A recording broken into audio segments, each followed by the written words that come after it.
호세아 10장 1절에서 2절 말씀 보도록 하겠습니다.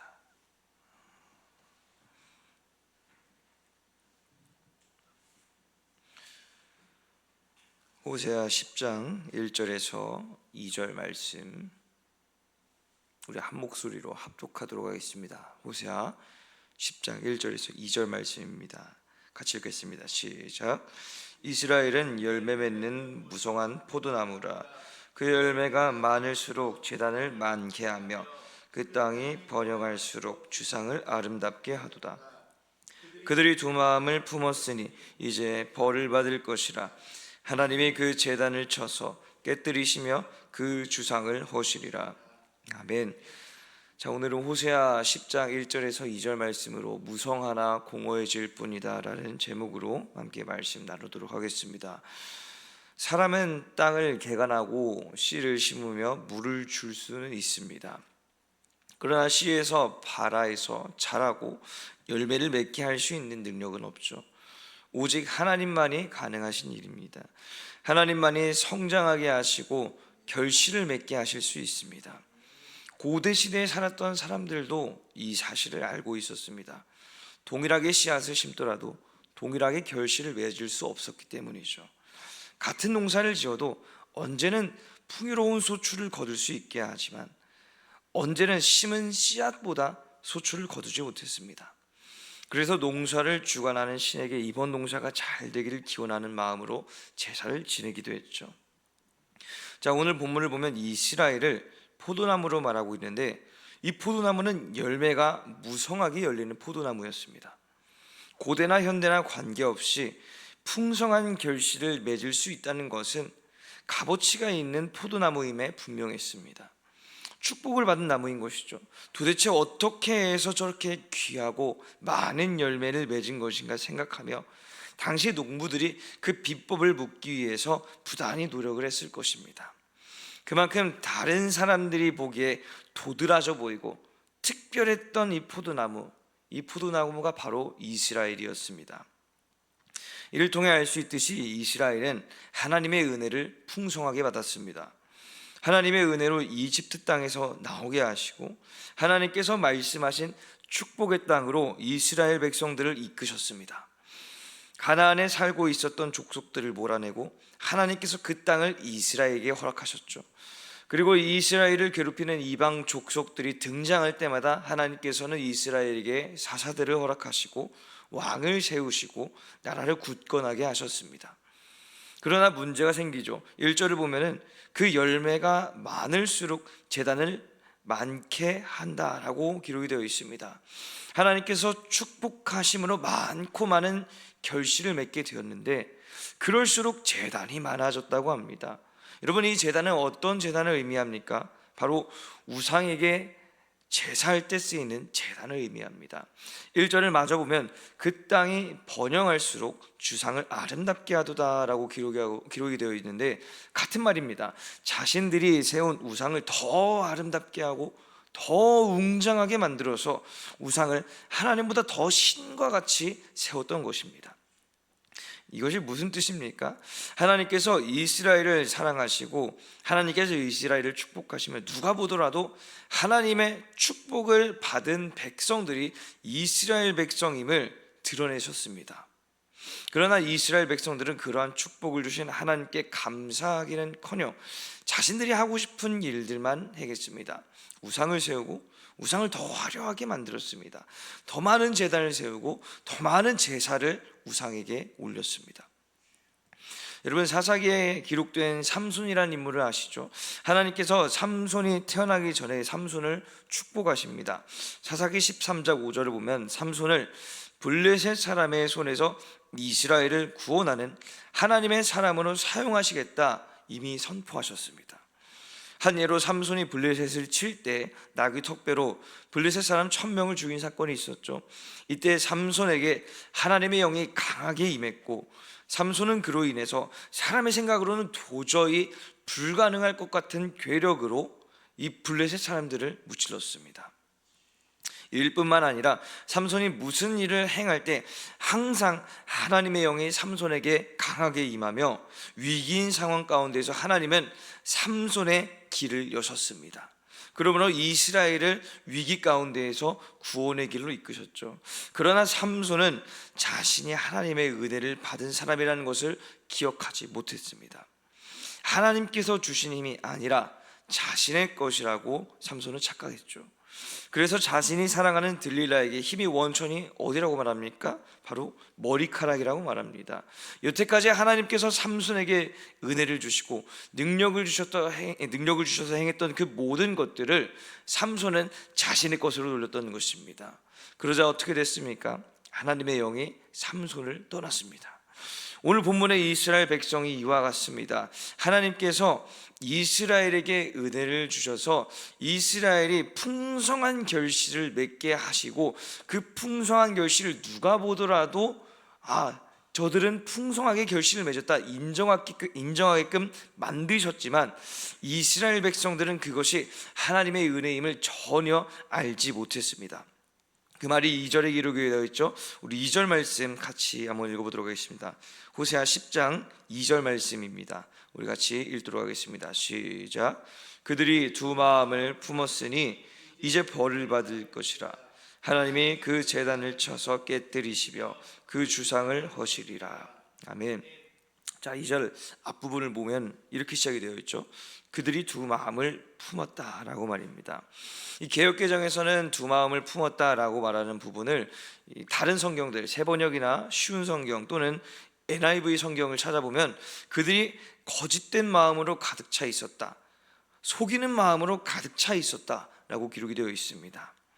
다시 말해서 이스라엘 백성들이 1절과 같은 일을 저지른 이유는 그들의 마음 가운데 거짓이 가득 차 있었는데, 이게 바로 어떤 거짓이죠?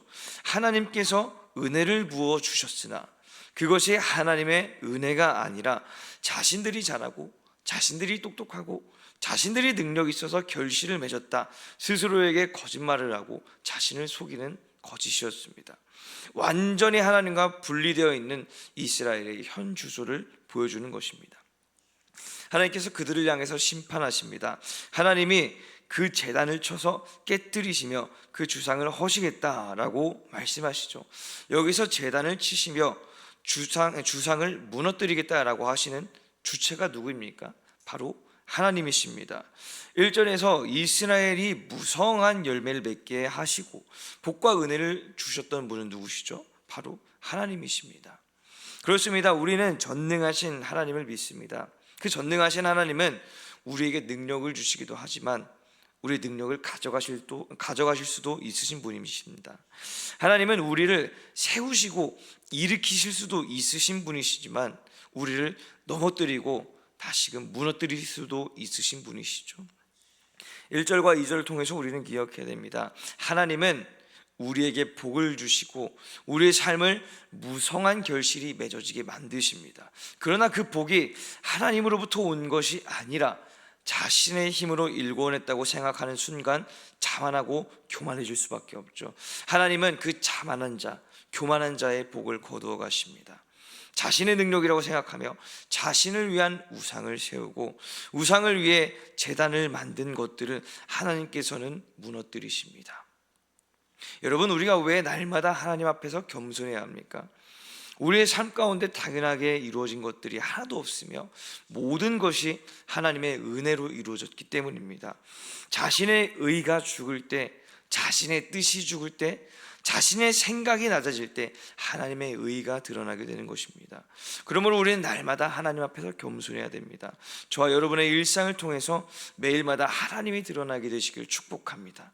여러분, 이제는 다시 1절 말씀을 보도록 하겠는데요, 1절에 보면은 이스라엘 열매 맺는 무성한 포도나무라고 이렇게 적혀 있는데, 이 무성한이라는 이 단어에 대해서 다시 한 번 더 보도록 하겠습니다.